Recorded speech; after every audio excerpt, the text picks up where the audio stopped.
Merci de votre invitation. Et je suis ancien président du Comité consultatif national d'éthique.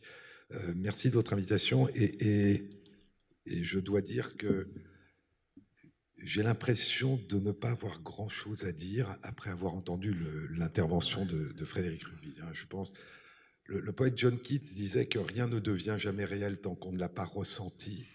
Et je crois que la parole de qui a ressenti, de qui a vécu ces expériences est une parole qui est irremplaçable.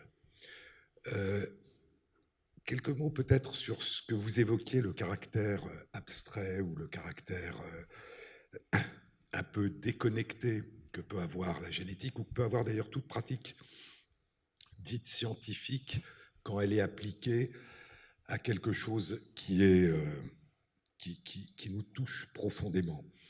Ça n'est pas étonnant pour la génétique, parce que la génétique est récente. La génétique a un peu moins de 120 ans dans sa notion même, dans sa conception même.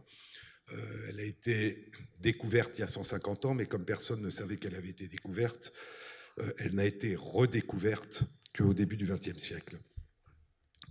Et elle ne concernait pas du tout dans ses premières phases et dans ses premières représentation, elle ne concernait pas du tout ni l'humanité directement, ni les maladies. Elle concernait l'essai de compréhension de la diversité du monde vivant, à une époque où Darwin avait élaboré la théorie de l'évolution du vivant.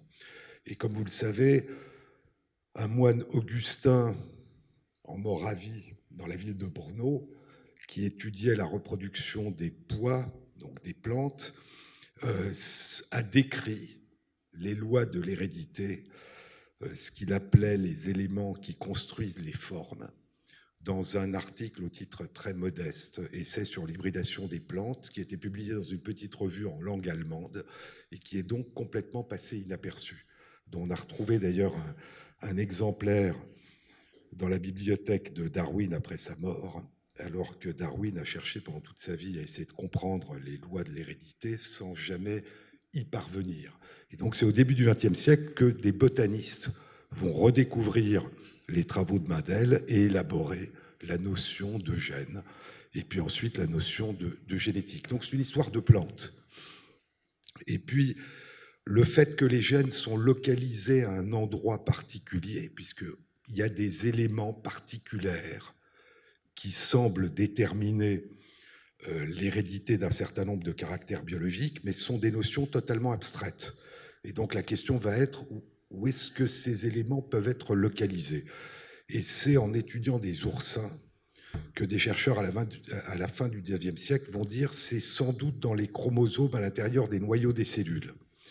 Et puis c'est un chercheur qui étudie les mouches du vinaigre, la drosophile, Morgan, qui va découvrir qu'en effet l'hérédité est chromosomique et qui va commencer à localiser ces entités abstraites sur les chromosomes en étudiant la drosophile. Donc vous voyez, c'est une histoire de plantes, de mouches du vinaigre et d'oursins.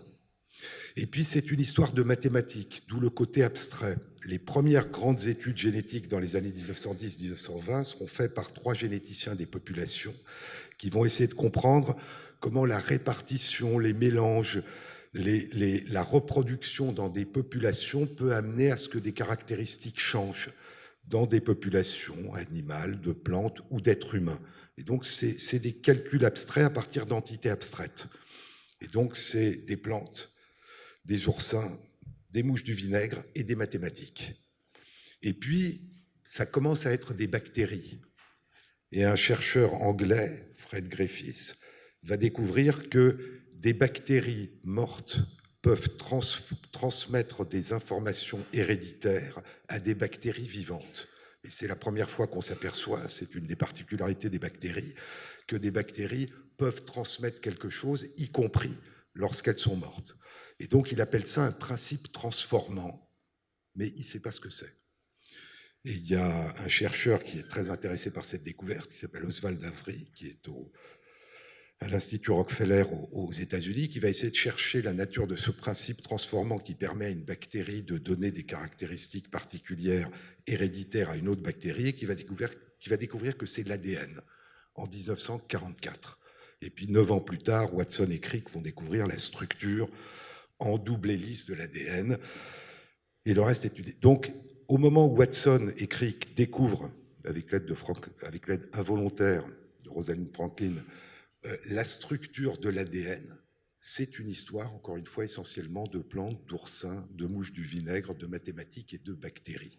Et puis, ça va devenir petit à petit une histoire universelle, lorsque Crick va découvrir ce qu'on a appelé le code génétique, c'est-à-dire le fait que la façon dont les cellules et les corps utilisent l'ADN est à peu près universelle dans le monde vivant, ce qui validera rétrospectivement la théorie de Darwin, à savoir la parenté commune, la généalogie commune de l'ensemble du monde vivant, parce que derrière l'infini, derrière ce qu'il appelait l'infinie diversité des formes les plus belles et les plus merveilleuses, la diversité du vivant, eh bien, c'est la même molécule et c'est grossièrement la même façon de l'utiliser qui existe dans l'ensemble du monde vivant et qui donc remonte très loin dans le temps aux ancêtres communs à l'ensemble du monde vivant. Et puis à la même époque, de manière aussi un peu abstraite, Barbara McClintock va s'apercevoir dans le maïs, et qu'on est encore dans les plantes, qu'il y a des choses bizarres, c'est-à-dire que l'ADN semble bouger à l'intérieur des chromosomes, et ça va être la découverte des transposons, c'est-à-dire de ces parasites internes qui constituent près de la moitié de notre ADN, et qui en fait, de l'intérieur, font bouger de temps en temps, à intervalles irréguliers, la composition, la structuration de cet ADN. Donc la notion de génétique est une notion récente. La notion d'hérédité et de transmission héréditaire d'un certain nombre de caractéristiques qui nous composent est immémoriale. Et elle est immémoriale dans le sens où on ne sait pas ce qui est transmis, mais on pense que ce qui est transmis de parents à enfants est absolument essentiel.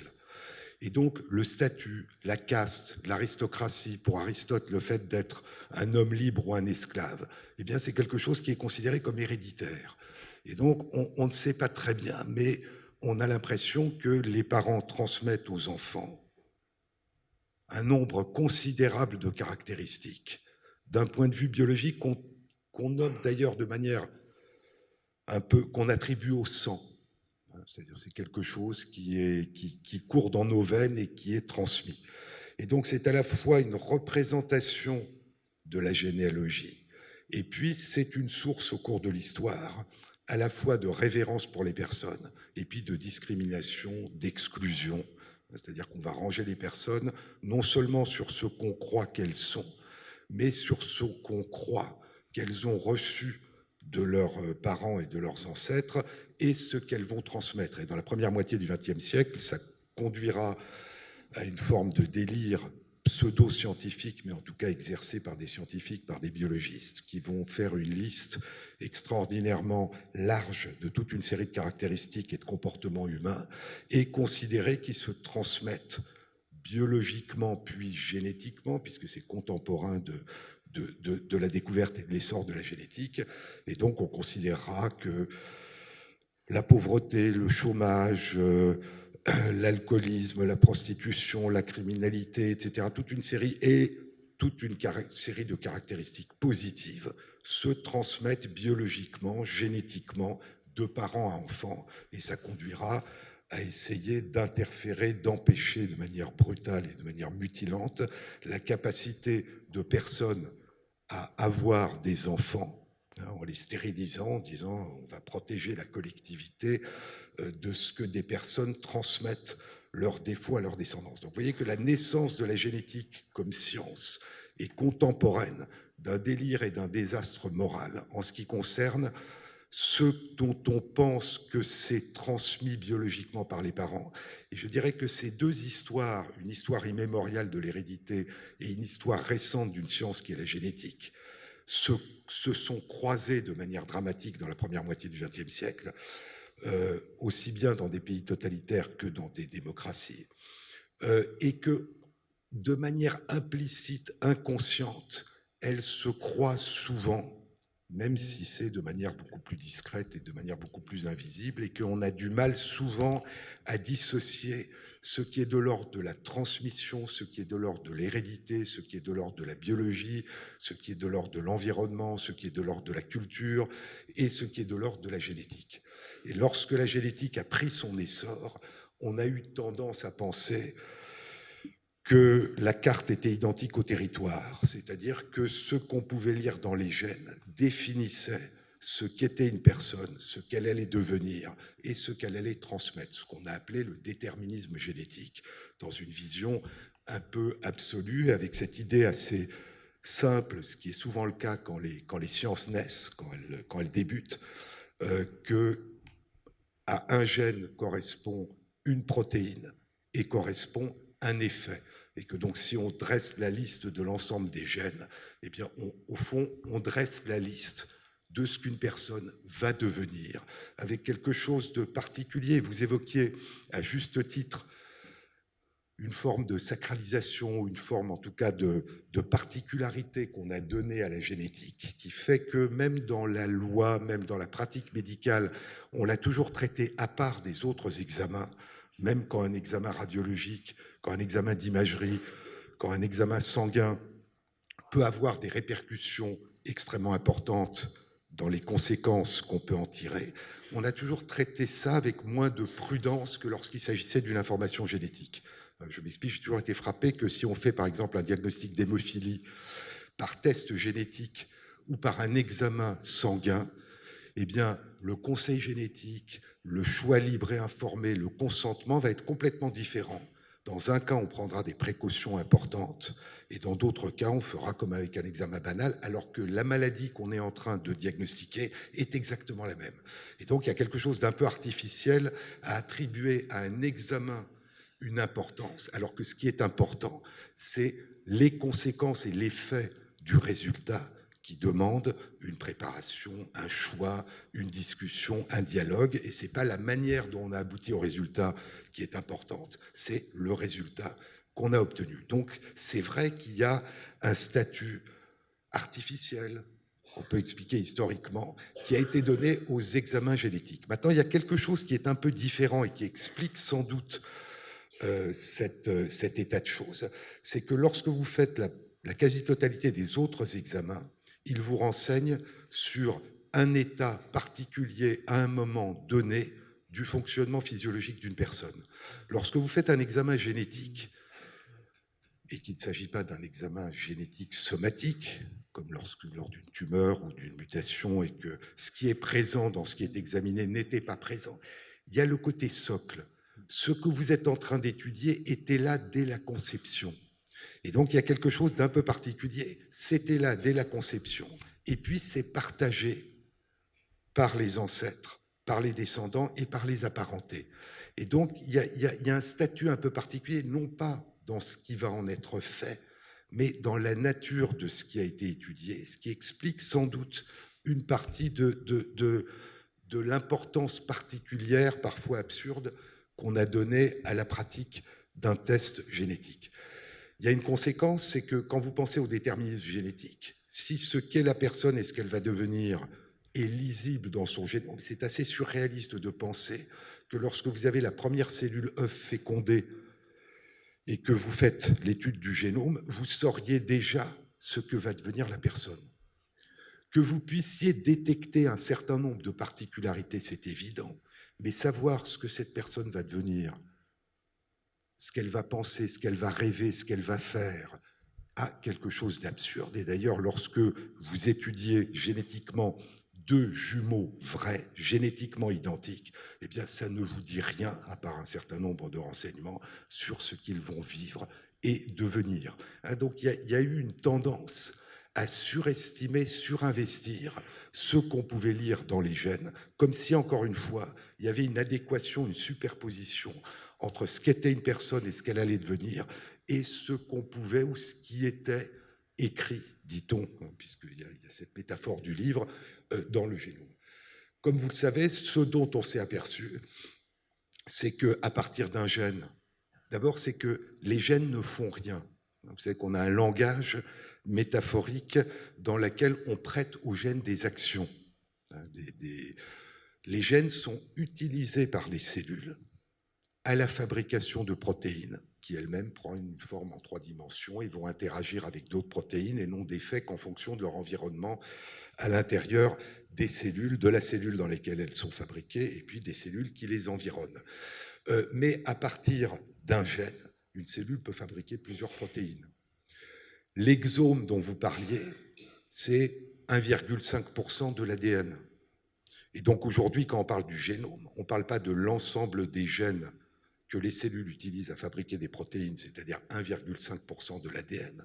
On ne parle même pas seulement des 20% qu'on appelle les régions régulatrices, c'est-à-dire ces équivalents d'interrupteurs sur lesquels des protéines se fixent pour que les cellules puissent utiliser les gènes qui leur sont attenants pour fabriquer des protéines. On parle de l'ensemble de l'ADN. Et depuis une dizaine d'années, les travaux ont montré que ce qui n'était ni exome ni région régulatrice, eh bien, avait des effets dans les cellules. Et qu'en particulier, ce qu'on appelle les micro-ARN ont des effets régulateurs, c'est-à-dire que lorsque les cellules les utilisent, eh bien, ça modifie la façon dont les cellules vont ensuite utiliser les autres gènes. Donc, c'est un ensemble d'ailleurs qui a une composition tridimensionnelle, on parle d'origami, et donc la façon dont l'ADN est replié ou déplié à l'intérieur de la cellule, la façon dont les histones, les protéines qui l'entourent, la chromatine est proche ou lointaine, fait que ces gènes ne seront pas utilisés de la même façon. Et on le sait depuis longtemps, parce qu'on sait qu'il y a au moins 200 façons, plus de 200 façons dans notre corps d'utiliser les mêmes gènes, qui est la raison pour laquelle une cellule de la peau est différente d'un neurone, est différente d'une cellule du foie et d'une cellule de la rétine, parce que ce sont les mêmes gènes qui sont utilisés de manière différente dans différentes cellules. Et c'est ça qui fait d'ailleurs que nous sommes des organismes complexes, composés de dizaines de milliers de milliards de cellules qui sont différentes en fonction des organes et des tissus qu'elles construisent. Donc il y a beaucoup de façons différentes d'utiliser les mêmes gènes, et ça a reçu un nom, et c'est devenu une discipline depuis une vingtaine d'années, qui est l'épigénétique, et qui consiste à mettre en évidence que parfois, souvent, la façon d'utiliser des mêmes séquences de gènes peut avoir des effets plus importants que la séquence des gènes elle-même, et que donc des variations dans la séquence des gènes peuvent avoir des conséquences, mais des variations dans la façon d'utiliser les mêmes gènes peuvent aussi avoir des conséquences, voire avoir des conséquences, un certain nombre de travaux récents le suggèrent, en matière d'hérédité. Et donc l'hérédité n'est pas que génétique. La part biologique de l'hérédité n'est pas que génétique. On peut transmettre dans les cellules germinales autre chose que des gènes, des protéines, des micro-ARN, etc., qui ont des effets dans la descendance, qui ont des effets transgénérationnels.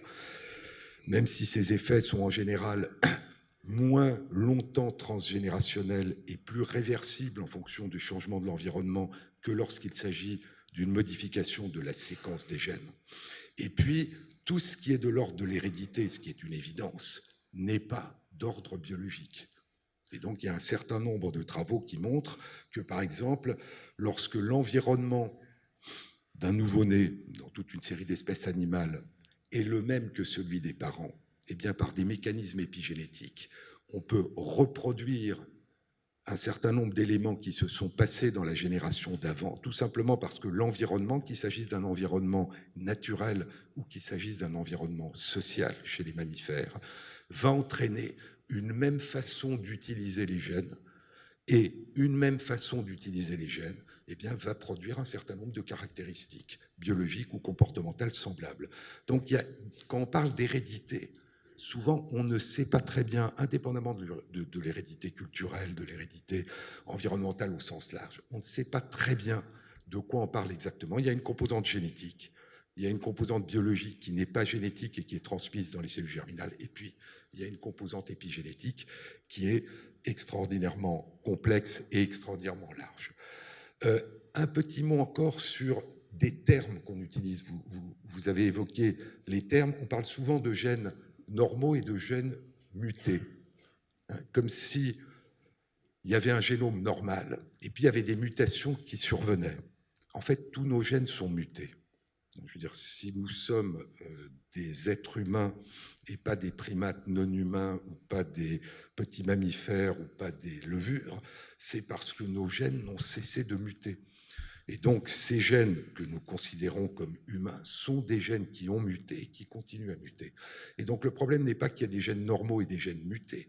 Il y a le fait que tous les gènes sont des variants, ce qu'on appelle des allèles, et que malheureusement, certaines séquences génétiques sont associées au développement de certains handicaps et de certaines maladies, et que donc, au niveau de leurs conséquences en termes de handicap et de maladies au niveau individuel, ces séquences ont des conséquences qui sont majeures et qui sont source de souffrance. Mais ce n'est pas parce que le gène est intrinsèquement anormal, c'est parce qu'il se trouve que dans les variations incessantes que subissent les gènes, eh bien, il y en a qui ont ces conséquences. Ça peut être des mutations ponctuelles, ça peut être une base qui est modifiée, ça peut être une duplication, ça peut être une délétion, il y a une petite portion qui manque. Et ça fait partie de la diversité permanente, mais ça a des conséquences en termes humains et en termes médicaux. Et donc l'idée d'un génome normal est une idée, là encore, fantasmatique. La question est qu'il y a des combinaisons de gènes, des associations de gènes qui ne provoquent pas obligatoirement un handicap ou une maladie, mais ce n'est pas pour ça que ces combinaisons de gènes représentent quelque chose qui est un génome normal.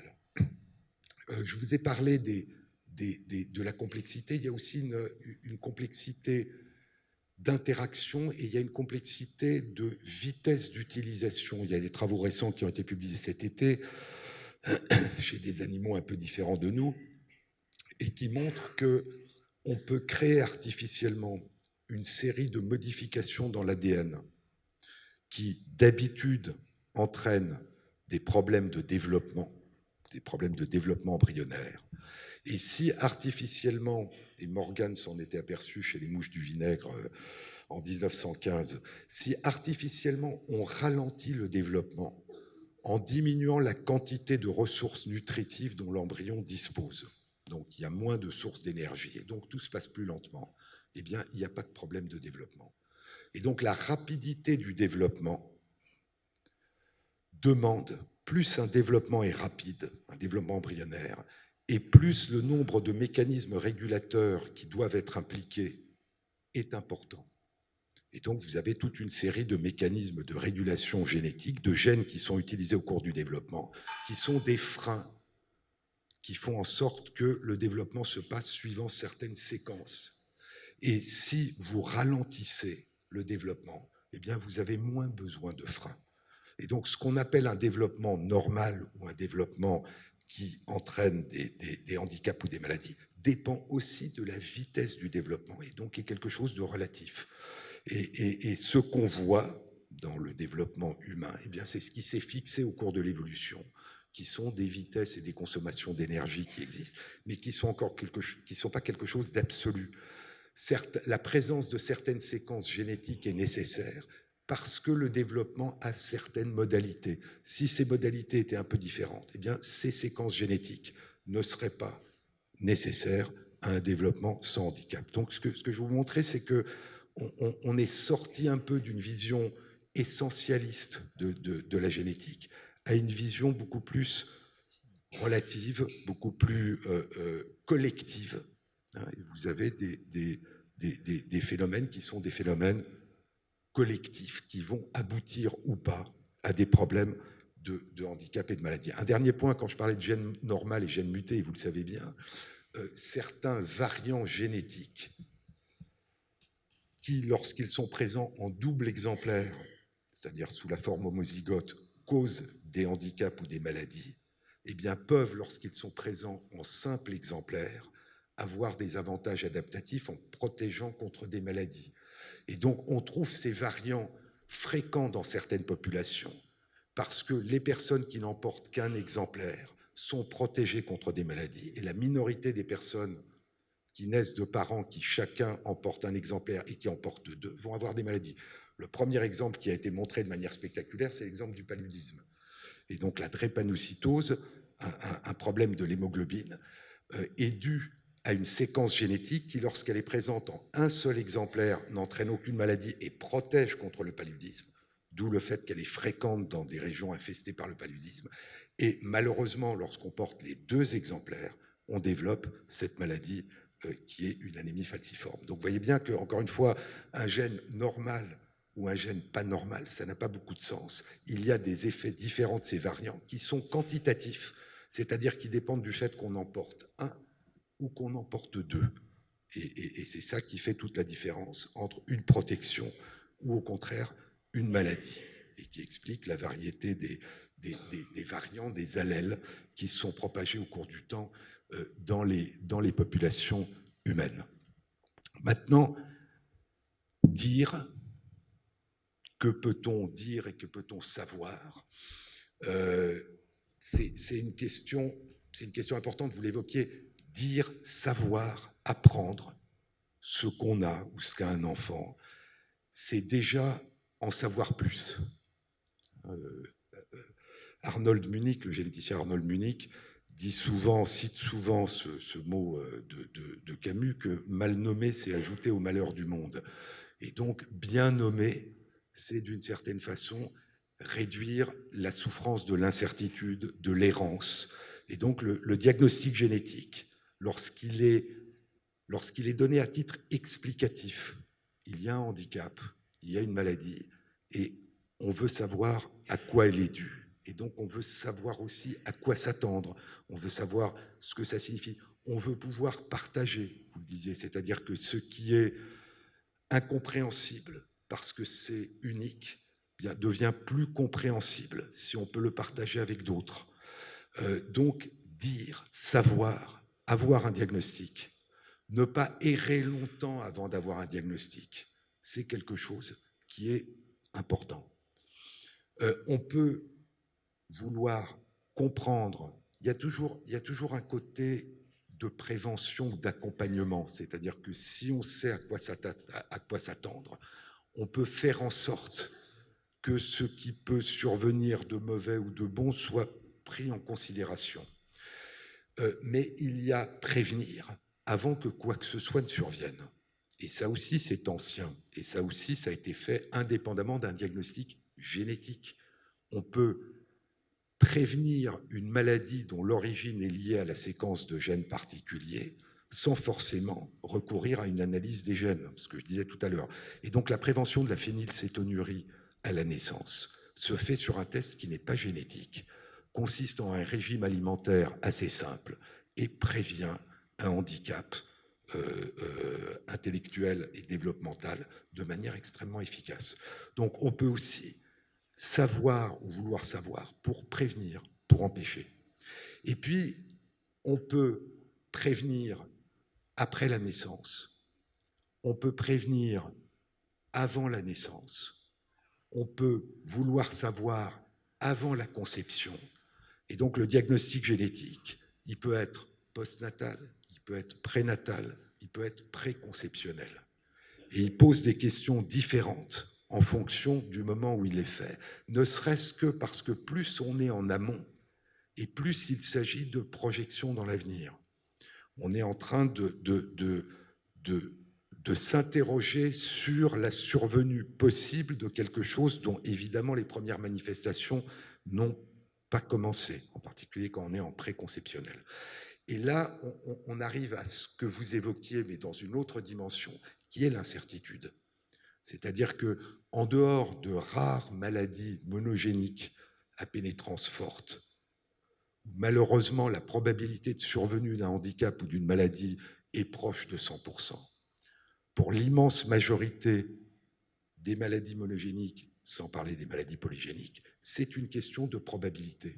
La probabilité est plus ou moins importante. Et donc, on est en train de prévenir ou de réfléchir à la prévention d'une probabilité plus ou moins importante de survenue d'un handicap, ce qui est complètement différent d'un diagnostic qui est apporté alors qu'un handicap est présent chez une personne. Et donc, ce ne sont pas les mêmes questions, ce ne sont pas les mêmes réponses. Et je crois qu'un des points extrêmement importants, j'y reviendrai, c'est évidemment la formation des médecins, c'est évidemment l'information des personnes, l'information des parents et des futurs parents, mais c'est aussi sans doute une information sur ce qu'est la génétique, sur ce que signifie un test génétique, beaucoup plus largement dans la population. C'est-à-dire que si dès l'école, ce sont des notions qui deviennent familières, la confrontation avec la signification de ce qui va être fait n'a pas à se faire dans un contexte où des choses importantes sont mises en jeu. On met en jeu, à un moment donné, des connaissances, des idées qu'on a déjà et qu'on va appliquer à une situation particulière ou à une situation préoccupante ou à une situation angoissante. Alors qu'avoir, à un moment donné, à la fois à acquérir cette connaissance et à en faire quelque chose pour décider au mieux de ce qui va être fait, c'est compliqué. Donc je pense qu'on manque de culture sur ce qu'est la génétique, ce que peuvent les tests génétiques, ce qu'ils signifient, ce qu'on peut en faire. Et encore une fois, cette incertitude, les annotations, c'est-à-dire que maintenant on peut séquencer relativement facilement l'exome, une grande partie du génome, voire la totalité du génome. Le premier génome humain a été totalement séquencé en 2003, le premier. Maintenant, ce sont des milliers de génomes qui sont séquencés. C'est beaucoup plus rapide, même si ça peut prendre parfois du temps lorsque c'est fait en médecine. C'est relativement peu cher. Et non seulement on séquence facilement un génome entier, mais on a séquencé maintenant des dizaines et des dizaines de génomes, de fossiles, qui datent d'il y a 50 000 ans, d'il y a 100 000 ans, d'il y a 200 000 ans, et dont on retrouve des fragments d'ADN et qu'on reconstitue. Et c'est comme ça que le génome d'une femme de Néandertal a été reconstitué avec une précision plus que 80, la profondeur dont vous parliez de 80,6%, a été reconstituée avec la même précision que celle d'un génome. Donc c'est devenu une technique. En 15 ans, on est passé d'un exploit extraordinaire qui a mobilisé la communauté scientifique mondiale, séquencer un génome humain, à un examen relativement routinier. Le problème, c'est que fait-on de cette information? Et si on ne sait pas, s'il n'y a pas de corrélation entre une séquence et un nombre suffisant de personnes dont on connaît le devenir, eh bien, on ne sait pas quelle est la signification. Et donc, on a de plus en plus d'éléments sans forcément avoir de signification. Et une des questions, cette fois en prénatal ou en préconceptionnel, c'est est-ce que ce qui est rare et qui est donc difficile à interpréter est dangereux? Autrement dit, si vous avez une séquence qui est banale, vous en connaissez la signification parce que vous avez un grand nombre de personnes qui la partagent. Si vous avez des séquences rares dont on connaît mal la signification, est-ce que c'est parce qu'elles sont rares qu'il faut les considérer comme potentiellement pathologiques, ou est-ce qu'elles sont rares parce que ça fait partie de la singularité? Et donc jusqu'où la rareté, sans qu'on sache ce qu'elle signifie, va devenir un sujet de crainte, va devenir un objet de crainte. Et entre ce qu'on sait qui est source possible de handicap et de maladie, ce qu'on connaît comme n'étant pas a priori source de handicap et de maladie, et ce dont on ne sait pas la signification, eh bien, ce caractère incertain, cette recherche en cours, est quelque chose de plus en plus important et de plus en plus mouvant. Et vous le disiez, c'est-à-dire que ce qu'on ne savait pas il y a 2 ans, on le sait. Ce qu'on ne sait pas aujourd'hui, on le saura peut-être dans 5 ans. Et donc, un génome séquencé peut être réinterprété de manière permanente en fonction de ce qu'on apprend. Et un certain nombre de corrélations sont inexactes. Un certain nombre d'études dans les 2 dernières années ont montré que des séquences génétiques qui étaient associées au développement d'un certain nombre de maladies, eh bien, en fait, ne sont pas associées à ces maladies. C'était simplement une corrélation qui était due à un biais des populations étudiées. Et quand on va dans d'autres populations, on s'aperçoit qu'il n'y a pas forcément d'association entre ces séquences génétiques et des maladies. Donc quand vous n'avez pas, c'est tout le problème de la corrélation, quand vous avez une association, ça entraîne une suspicion, mais quand vous n'avez pas de causalité d'expérimentation animale, par exemple, qui vous montre que si vous modifiez une séquence génétique, vous avez une conséquence, eh bien cette corrélation, comme l'intelligence artificielle, dépend des données que vous avez introduites. Et si vos données ne sont pas exhaustives, parce que la population que vous avez étudiée n'est pas représentative de la population générale, eh bien vous pouvez avoir des corrélations qui ne correspondent pas à des associations en termes de causalité. Il y a beaucoup de corrélations qui ne sont pas forcément des relations en termes de causalité. Donc c'est un domaine mouvant. Il faut savoir en fait que c'est quelque chose qui est en train d'évaluer et dont beaucoup, qu'on le connaisse, et a fortiori qu'on ne le connaisse pas ou qu'on le connaisse mal, se traduit en termes de probabilité. Et ça demande autre chose, ça demande une notion de ce qu'est la probabilité. En termes de prévention, la probabilité est une notion en santé publique extrêmement robuste. C'est-à-dire, si vous savez qu'il y a une probabilité qu'un certain nombre de personnes développent une maladie avec telle séquence, et que vous avez un moyen d'empêcher ce développement qui n'a pas d'effet secondaire grave, eh bien, demandez à 100 personnes de prendre cette prévention, ce qui évitera à 50 personnes sur ces 100-là de développer une maladie. C'est du moment qu'il n'y a pas d'effet secondaire, c'est extrêmement efficace, même si la moitié des personnes qui prennent cette prévention ne l'auraient jamais développée. D'accord ? Donc c'est en termes préventifs, ça l'est. En termes individuels, ça l'est pas du tout. C'est-à-dire que si vous avez une probabilité de 50% de développer une maladie, on ne développe pas 50% de maladies. Une moitié la développera à 100% et une moitié la développera pas à 100%, à 0%. Et donc, ce n'est pas la même chose, une probabilité en termes de population ou une probabilité en termes de diagnostic. Et c'est souvent difficile à comprendre. 20%, 30%, 50%, 70%, ça ne parle pas de moi, ça parle de moi dans une population en termes de probabilité. Donc, c'est un renseignement intéressant, mais qui ne donne pas un avenir individuel particulier. Donc dire c'est important. Les méthodes pour analyser le génome deviennent de plus en plus fines et de plus en plus raffinées.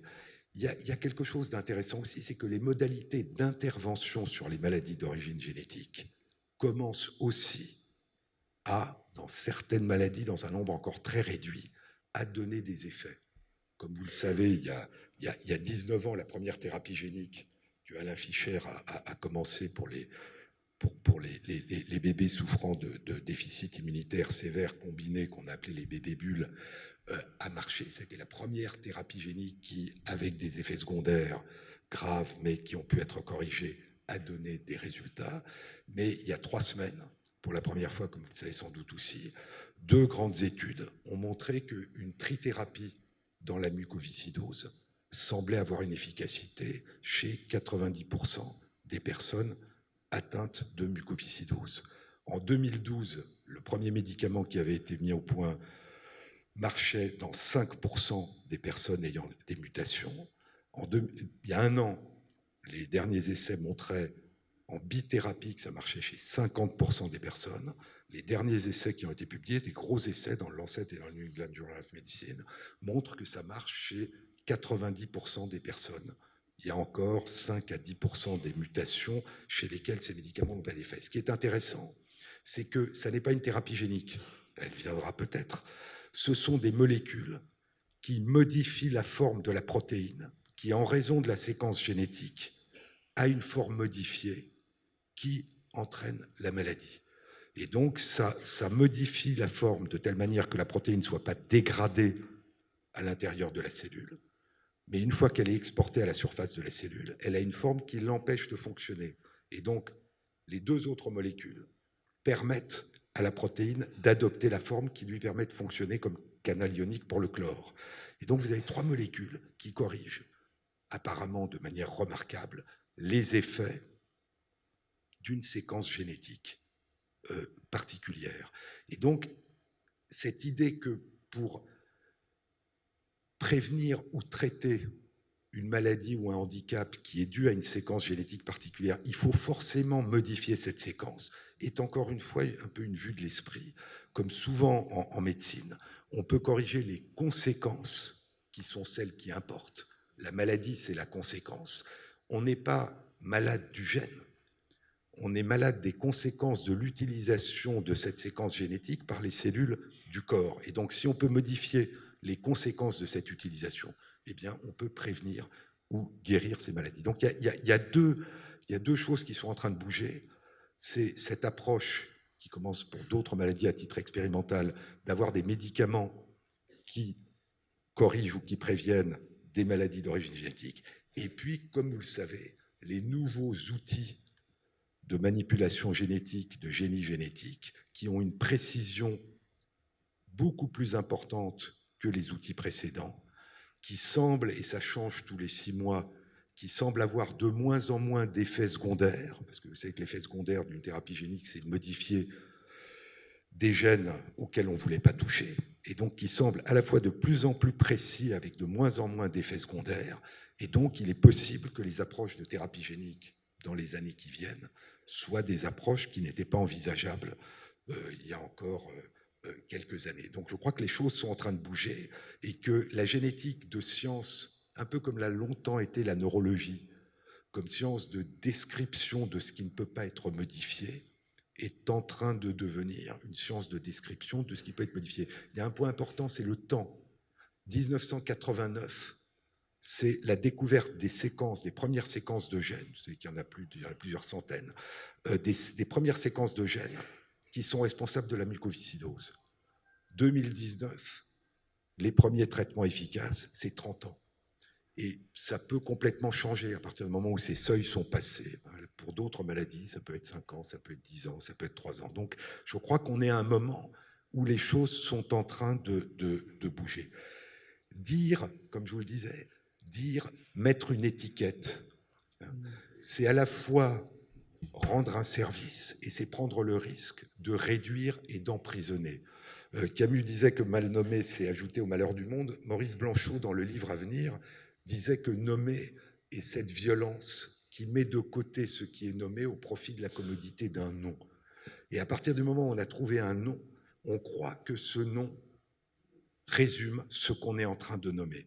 Et donc le risque du diagnostic, indépendamment de ce qu'il apporte, eh bien, c'est d'emprisonner ou de réduire la personne à ce diagnostic, de lui mettre une étiquette, de croire qu'on sait ce qu'est cette personne et de totalement obérer ou d'aider à évacuer la subjectivité de cette personne. Ce qu'on appelle la médecine de précision aujourd'hui, qui est une révolution en particulier liée à la génétique, mais quand je vous dis que la génétique, c'est une partie, ce qu'on appelle la médecine de précision, c'est l'étude du génome, l'étude du protéome, l'étude du métabolome, c'est-à-dire du métabolisme, l'étude du microbiome, ces dizaines de milliers de milliards de bactéries que nous hébergeons et qui ont des effets majeurs. Et donc, c'est tout ça qu'on intègre dans l'idée de médecine de précision. Mais la médecine de précision, qui avait été appelée au départ médecine personnalisée, est tout sauf personnalisée, puisqu'elle évacue totalement la personne. La force de cette médecine, c'est qu'en comparant les données biologiques, génétiques, métaboliques, protéimiques d'une personne à des petits groupes qui sont les plus congruents possibles, eh bien, range cette personne dans un nuage de points statistiques à partir de ces données biologiques.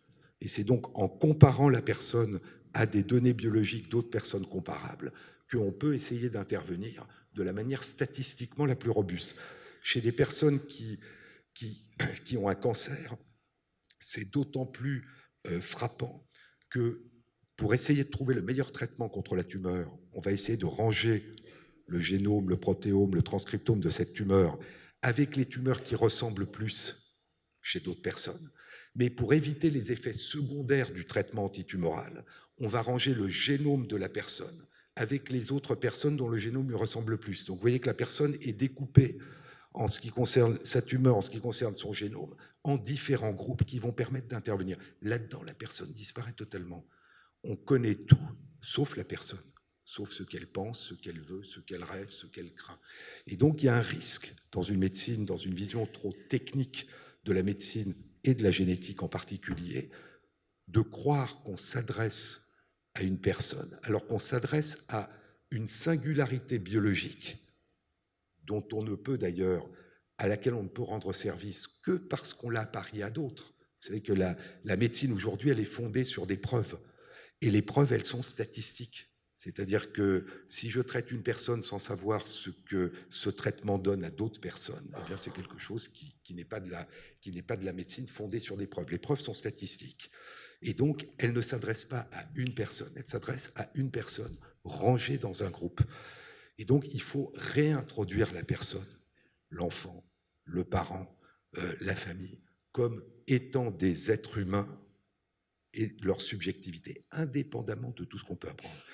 La prédiction, les tests génétiques permettent d'essayer de prédire, encore une fois, pour une personne chez qui on a découvert cette séquence génétique, ou en amont encore, en prénatal, en préconceptionnel.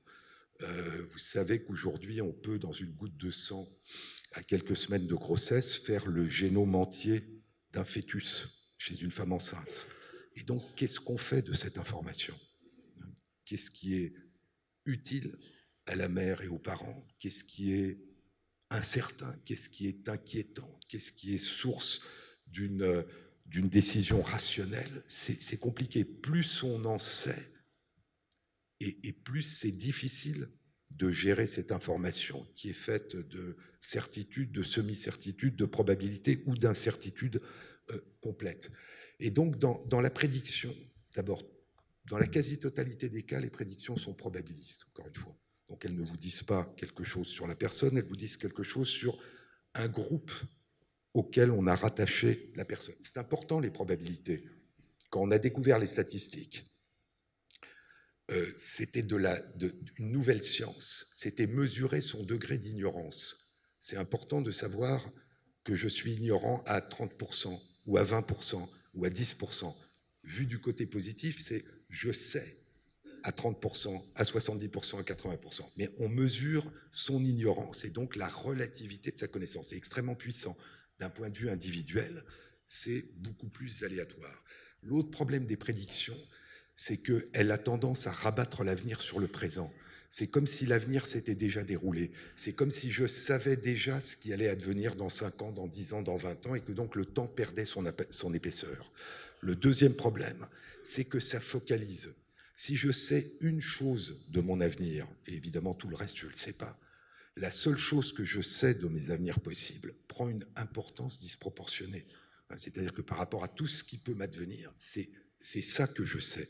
Et donc il y a deux risques, écraser la temporalité et puis focaliser en pensant que c'est d'autant plus important que c'est la seule chose que l'on connaît. Donc la prédiction est quelque chose, là encore, qui est très différent de la prévention. C'est dire sans faire, c'est dire ce qui va peut-être se passer, ce qui est très différent de la prévention, qui est dire pour permettre de faire en sorte d'éviter ou d'accommoder ce qui va arriver.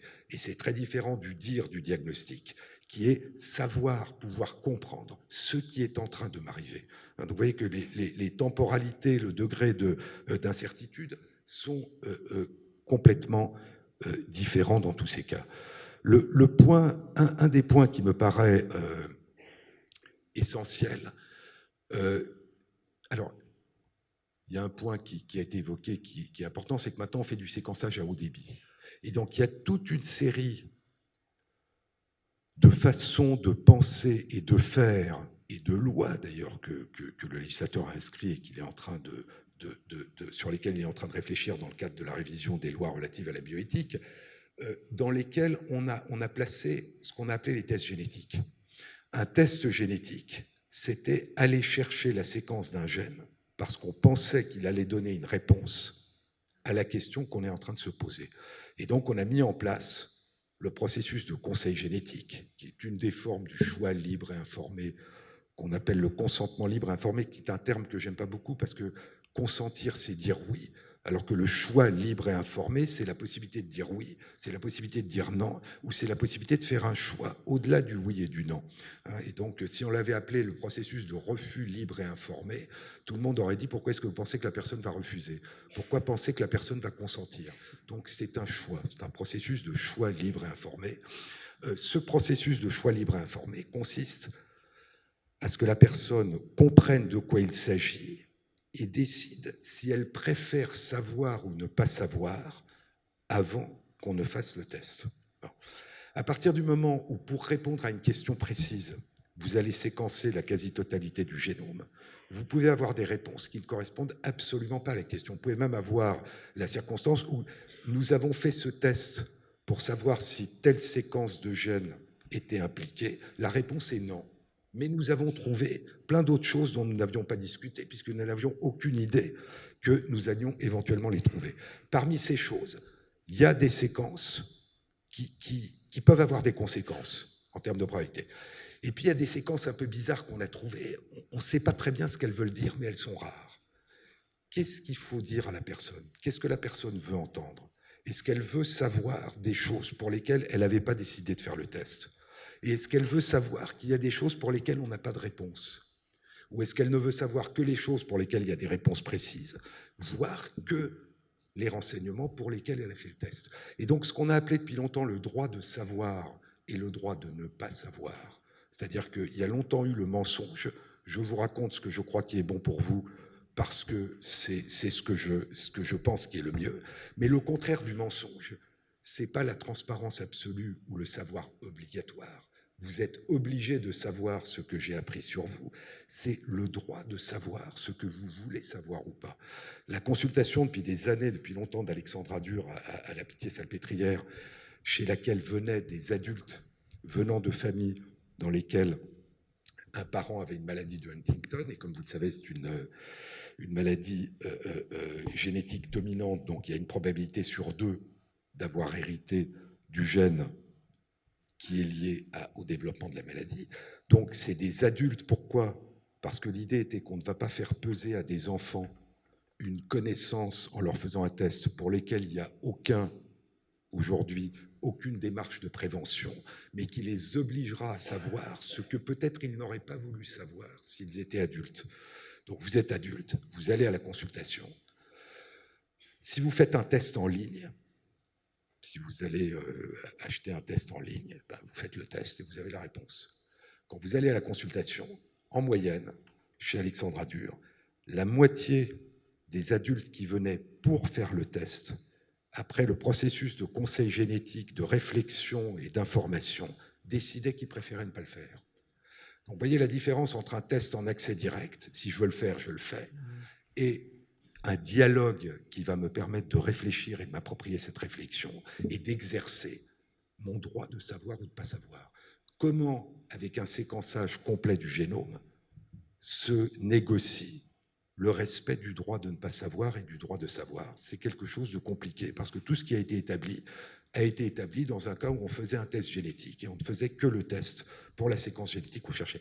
Donc c'est nouveau. Ça demande d'être réfléchi, ça demande d'être réfléchi au niveau des patients et des parents, ça demande à être réfléchi au niveau des médecins, ça demande à être réfléchi au niveau de la société, du législateur, et ça demande, là encore, une information importante, à la fois au niveau de la population et au niveau des professionnels de santé. Un autre problème, c'est la confidentialité et le respect de la vie privée. Aujourd'hui, la génétique se développe parce qu'il y a des banques de données, parce qu'on peut, comme vous dites, séquencer une partie au Portugal, analyser une autre, annoter dans un autre endroit.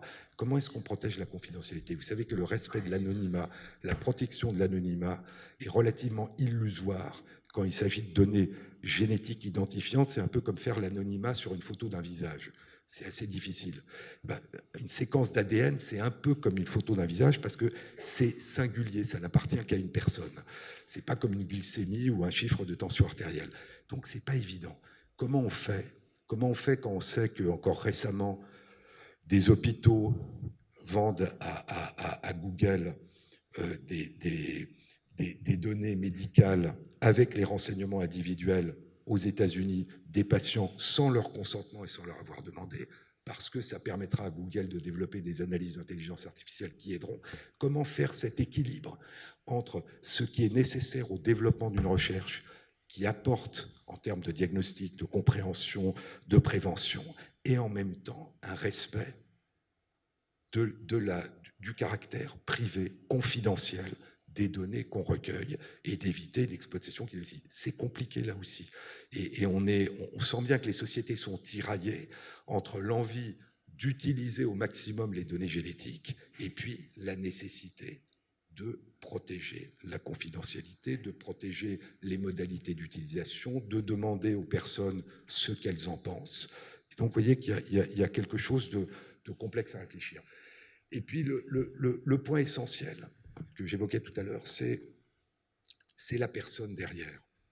C'est le parent, c'est l'enfant, c'est la personne, au-delà des tests génétiques, au-delà du diagnostic. Et c'est ce que Martin Buber, dans un très beau livre qu'il a publié il y a un siècle, qui s'appelle « Je et tu », disait de la science, en disant que nous sommes tous des jeux qui disent tu et qui attendent qu'on lui dise tu pour construire un nous ensemble, et qu'un des enjeux éthiques majeurs, disait-il, c'est que la science, les sciences, quand elles parlent de nous, ou de partie de nous, c'est le cas de nos gènes, la science dit il ou elle ou ceci ou cela. La génétique ne dit pas je, tu et nous. Et c'est vrai de toutes les sciences, dont l'efficacité est due justement à cette extériorisation de ce qui est étudié. Et donc, disait Buber, un des enjeux éthiques majeurs, c'est de mettre ce que nous apprenons sur nous grâce aux avancées des sciences en tant que il, elle, ceci ou cela, au service du je, du tu et du nous, et de ne pas mettre le je, le tu et le nous au service de ce que la science voit de nous en tant que il, elle, ceci ou cela. Donc c'est comment réintroduire en permanence la personne. Et nous sommes un pays dans lequel la personne est peu prise en compte sous deux angles différents. Je parle dans notre approche médicale d'une manière générale. Nous sommes un pays de réparation technique remarquable des maladies, quand nous pouvons les réparer. Mais vous savez que, j'espère que c'est en train de commencer à changer, nous sommes un des pays dans le monde qui dépense la plus grande proportion de son PIB à la santé, de son PIB public, de son argent public à la santé. Mais nous dépensons moins de 3% pour la prévention. Ce qui veut dire en gros que nous dépensons 87%, ou en tout cas une très grande partie, à réparer des maladies et très peu à les prévenir, c'est-à-dire à nous soucier de la protection de la santé, et non pas simplement de la réparation des maladies. Donc nous sommes mauvais en amont. Et là encore, je pense que lorsque l'on parle de prévention et de génétique, il faut l'inscrire dans une vision large de la prévention et ne pas penser que la génétique peut se substituer à la prévention d'une manière générale. La prévention, c'est beaucoup plus que de la génétique. Et nous sommes extrêmement mauvais en termes d'accompagnement des personnes en situation de handicap. Donc, nous réparons, mais qu'il s'agisse de l'amont de la prévention ou qu'il s'agisse de l'accompagnement des personnes handicapées ou atteintes de maladies chroniques, nous sommes extrêmement mauvais. Et donc, je pense qu'une réflexion sur ce que la génétique peut apporter aux personnes et aux enfants en situation de handicap, si la génétique ne fait que dire, eh bien, apporter un renseignement précis, et qu'elle dit « et après, débrouillez-vous », et qu'il n'y a pas dans la société de capacité d'accompagner, d'inclure les personnes en situation de handicap, les enfants, les adultes, les personnes âgées, il y a quelque chose d'un peu dérisoire. C'est-à-dire qu'on dit, et puis après, on ne fait rien. Et donc je crois que la génétique, et en particulier dans le contexte du handicap, n'a de sens que si elle fait partie d'une politique générale, d'une approche générale de la société qui consiste à accompagner et à inclure. Et vous savez qu'on est mauvais, qu'il s'agisse des enfants, qu'il s'agisse des adultes, qu'il s'agisse des personnes âgées, qu'il s'agisse des handicaps moteurs, qu'il s'agisse des handicaps sensoriels, qu'il s'agisse des handicaps intellectuels ou comportementaux, qu'il s'agisse de l'inclusion à l'école, etc., etc. On est très mauvais par rapport à un certain nombre de nos voisins européens ou de nos voisins dans le monde. Et donc, je pense que c'est quelque chose d'important. Encore une fois, dans le je, le tu et le nous, il n'y a pas que le dire de la science, il y a ce que nous pouvons faire, et il y a la subjectivité, ce que Samproun, dans un très beau livre qui s'appelle « L'écriture et la vie », appelait l'expérience de la vie que la vie fait d'elle-même, de soi-même en train de vivre. Et ça, c'est quelque chose qui est de l'ordre du rapport humain, qui est essentiel dans la médecine. Un généticien, une généticienne, comme médecin, n'a de sens que si elle prend en compte la personne et qu'elle met son savoir au service de la personne. Mais c'est vrai de nous tous dans la société.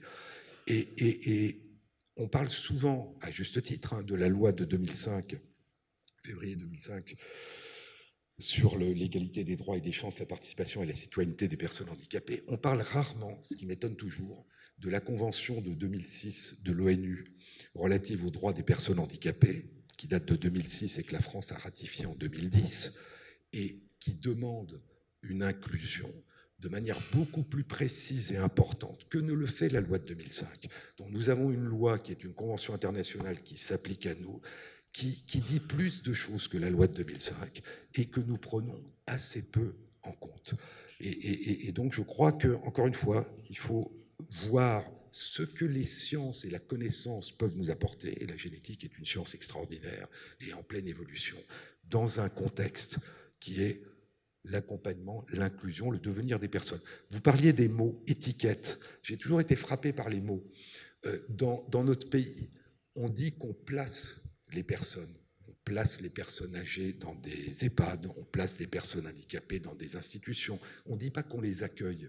Je ne sais pas pourquoi on les place comme des colis, au lieu de les accueillir comme des personnes. On dit qu'on prend en charge les personnes malades ou handicapées. On peut prendre en charge un sac à dos, on peut le porter. On ne dit pas qu'on accompagne. Et donc je crois que derrière les mots, de manière complètement implicite et sans le vouloir et sans le savoir, nous traduisons une forme d'indifférence, de séparation, d'exclusion. À partir du moment où les personnes sont vulnérables et ont besoin de notre aide, eh bien c'est un peu comme si on disait que c'était des personnes qui ne font pas autant partie de notre collectivité que nous, c'est nous et les autres. Et donc je crois que les mots sont importants, non pas parce que les mots sont performatifs, mais parce qu'ils disent quelque chose, et que réfléchir aux mots, étiquette, placer, prendre en charge, c'est réfléchir à ce que nous faisons. Et que ce qui est important, c'est pas de changer les mots et de continuer à faire la même chose, c'est de se demander pourquoi, comment il se fait que ce que nous faisons a une certaine congruence avec les mots que nous utilisons, et que si nous réfléchissons aux mots, nous pouvons peut-être essayer de changer les choses. Je terminerai par une phrase que nous avions écrite dans un avis qui maintenant a 12 ans au Comité consultatif national d'éthique, en conclusion d'un avis du Comité consultatif national d'éthique sur la situation des personnes, enfants et adultes atteintes d'autisme en France, mais qui concernait les personnes en situation de handicap d'une manière générale, et dans laquelle nous disions qu'une société qui est indifférente à la dignité et à la souffrance des personnes les plus vulnérables et les plus démunies, et qui les exclut de la collectivité en raison même de leur vulnérabilité, est une société qui perd son humanité. Et donc je crois que, encore une fois, la génétique peut nous aider à avoir plus d'humanité, mais elle ne peut pas à elle seule le faire. Elle peut même, d'ailleurs, si nous avons une fascination trop grande, continuer à nous faire cheminer dans un chemin dans lequel nous faisons preuve d'un manque d'humanité. Donc je sais que ce qui vous anime et ce qui rend votre réflexion de ces jours-ci aussi importante, comme je le disais pour l'exposé de tout à l'heure, c'est justement ce souci d'humanité, ce souci de mettre la science au service de quelque chose qui la dépasse, c'est-à-dire ce que nous avons chacun de singulier, de respecter à la fois la singularité, le caractère exceptionnel, le caractère unique de chacun de nous, en l'inscrivant dans une solidarité, c'est-à-dire dans une collectivité. Merci beaucoup.